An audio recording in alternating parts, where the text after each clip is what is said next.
Moitas persoas coherentes por aí no mundo que viven libres, con coherencia, e que moitas veces son invisibles porque a sociedade castiga moito a liberdade, ese pensamento crítico, a bondade tamén. A bondade tamén se castiga. Hai unha violencia xa verbal contra a bondade. Ti de boa és tonta. A min isto dixéronme moitísimas veces na vida. É que ti és ben confiada.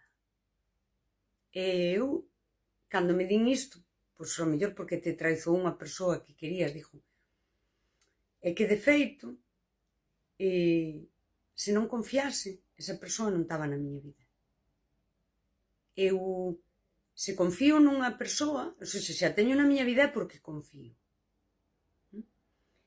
E de feito, se non confío, seguro que a poño fora da miña vida. Seguro.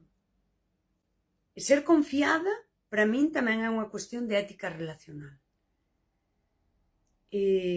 Porque eu, cando confío, estou en paz.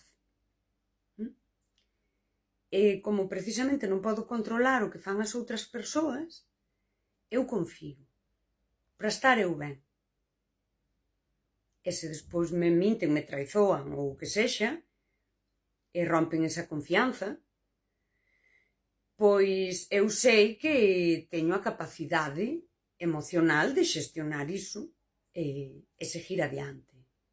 Sempre hai unhas que che doen máis que a outras, que moitas veces non depende nin do valor da persoa, depende do teu momento vital, non? Preciso confiar por min. E logo, cando non confío, pois non son persoas que quero na miña vida. Eu non teño máis que facer que estar atendendo a ver se alguén me fai mal. Sabes? Se desconfío, non quero a persoa. Punto, xa está. E se a quero, confío. E é todo por estar eu ben.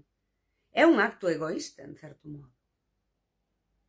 E tamén parte de exercer a miña liberdade.